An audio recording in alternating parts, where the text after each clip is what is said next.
Operasi militer khusus Rusia ke Ukraina terus bergulir hingga ada sederet peristiwa di antaranya pertempuran sengit pecah antara pasukan Rusia dan Ukraina di dekat kota Bakhmut dan Avdiivka hingga Moskwa bakal dijatuhi sanksi kembali oleh Amerika Serikat. Konflik Rusia dan Ukraina belum menunjukkan tanda-tanda usai. Perang kembali berkecamuk di dekat kota Bakhmut dan Avdiivka. Kedua pasukan saling adu senjata di kawasan itu. Pasukan Rusia berusaha maju di dekat kota Liman. Wilayah itu sebelumnya direbut kembali oleh pasukan Ukraina pada November lalu. Sementara itu, staf umum Ukraina membeberkan pasukannya telah menggempur posisi Rusia, termasuk markas lokasi berkumpulnya pasukan Rusia yang berada di 6 kota di Ukraina Selatan. Di sisi lain, pasukan Rusia melancarkan serangan jarak jauh di seluruh garis depan di wilayah Donetsk di Ukraina Timur, terutama wilayah-wilayah yang masih dikuasai Ukraina.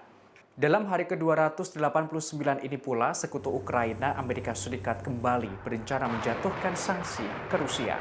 Namun kali ini sanksi juga bakal dijatuhkan ke China. Bagi Amerika Serikat, rencana sanksi baru terhadap Moskwa sebagai hukuman. Hal ini merupakan respons terhadap Rusia yang telah menggunakan drone Iran dalam perangnya di Ukraina. Selain rencana sanksi baru, kini Amerika Serikat sedang bersiap untuk mengirimkan paket bantuan militer ke Ukraina. Paket bantuan militer itu ditaksir mencapai 275 juta dolar Amerika Serikat. Bantuan yang ditawarkan diketahui memiliki kemampuan baru untuk mengalahkan drone dan memperkuat pertahanan udara. It's a lie. It's just cynical. He knows that. And it's also obscene. President Zelensky was democratically elected.